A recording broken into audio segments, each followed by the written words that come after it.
I'm McGuire, and I'm giving my tribute speech on my mother, Elizabeth McGuire.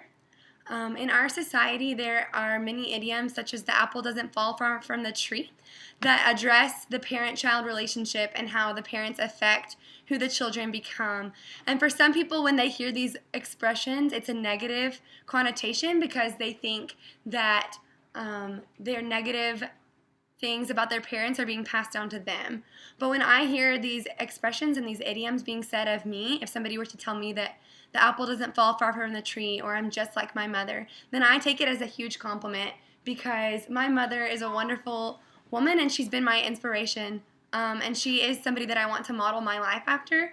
And so because of this, I'm honored when I hear people tell me that I'm growing up to be just like my mom. For you to understand why I honor my mother so much and think so highly of her, you need to know a little bit about her background. My mother was born in Africa. She was born in Addis Ababa, Ethiopia. And this was during a time period when racial discrimination was a big deal. It was a huge problem. And so living in Africa was not the cool thing to do, and it was not even something that was socially acceptable.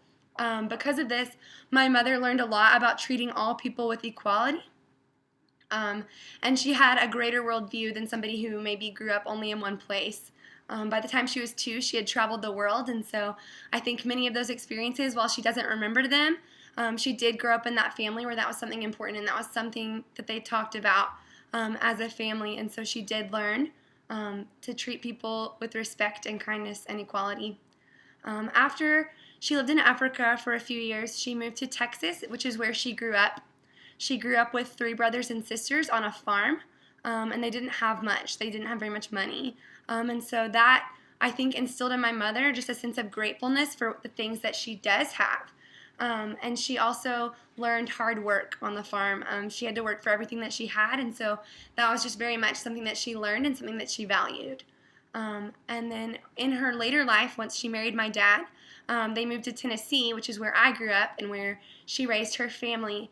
My mom went to this place that was unfamiliar. She didn't have family there, and it was so far from anything she had known, and yet she went to Tennessee and raised her children and made it home. And the way that she made that place feel like home was through encouragement and service, and that's what I've seen in her. And so she's able to make anywhere that we have gone as a family feel like home.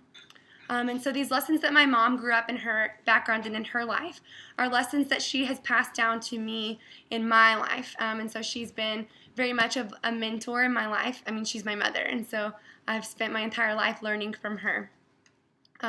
So the lesson my mother learned about having a wide worldview and treating people with equality, she modeled that in her own life for me to see. And she taught me to also treat people kindly and with respect. She taught me to have a large world view. She always encouraged me to travel and to see the world through mission trips or through school events. And she always encouraged me to try different activities. She never limited me just to one thing, and she never put me in some sort of box. So I was always encouraged to expand my world view. And when I was in junior high, my mother and father decided to move our family to Texas, which is where I spent the rest of my formative years. And so that move, I think, also was just a big part of my parents teaching us to expand our worldview, because we haven't just experienced one place. I've lived both in Tennessee and in Texas, and so I've experienced different cultures. While they're similar, they are different, and so I've been able to see that there's more to the world than my one little hometown. And also my mother is a teacher, and so in that role I've seen her treat all of her students with respect, and she's given them all an equal chance despite the different obstacles and barriers that they may have. And so through these ways my mother has passed down that lesson to me. Another lesson that my mother has taught me is to be grateful for the things that I have and to always work hard. And again, she modeled that in her own life. She didn't just say it with her words, but she modeled it with her actions. My mother has always encouraged me to work hard in school and to do the activities that I want to be involved in. And she taught me to never do things halfway, but to always work fully at whatever I am doing. And something that has just really stuck with me through the years is when I was younger, my mother always had me write thank you notes if I received a gift or if someone did something kind for me. And so that instilled that attitude of gratefulness in me. And that's something that I still continue to do now. So Another lesson that I've seen my mother model in her own life is to be content where she is and to look for ways to encourage and serve others.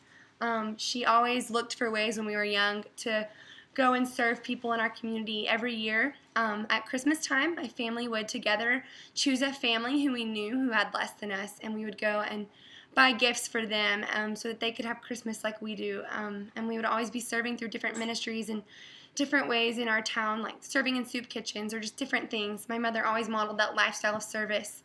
And she always encouraged me to encourage my brothers verbally and through notes. She just always encouraged us to be serving and encouraging. And so these lessons that I've learned from my mother have shaped who I am. And because she's been so inspirational to me, I desire that the rest of my life would continue to be modeled after her and something that she would be proud of. And so I want to honor her with my accomplishments. And so the lessons that she's passed down to me, I want to continue to pass down in my personal life to others. If I have a family someday, I want to teach my children these same lessons that I learned from my mother. But even if I don't, even now I want to be passing these lessons down to the people around me who are younger. And so whether that's in organizations through my university or whatever else, like I want to be just living in a way that is similar to my mother. I want to be serving others and encouraging people. I want to be like even my roommates or classmates or coworkers, I want to be serving them and encouraging them. And I want to continue to try new things and to treat people with equality. And I want to continue to see the world and experience different cultures and peoples because I think that that's what my mother would be honored by. So I hope that my mother will be proud of the way that I live my life. And if I'm an apple, then I definitely hope that I don't fall too far from my mother's tree. She has lived a beautiful life so far, and the older I get, the more I desire to follow in her footsteps. And as I get older, I hope that I'll be half as selfless as my mother and at least half as encouraging as she is. I hope that I will be at least half as fair and gentle and kind as my mother, who looks at everyone with respect as human beings. She really does value them. And so my mother is my inspiration, and it is an honor when people tell me that I am just like my mother. Thank you for listening.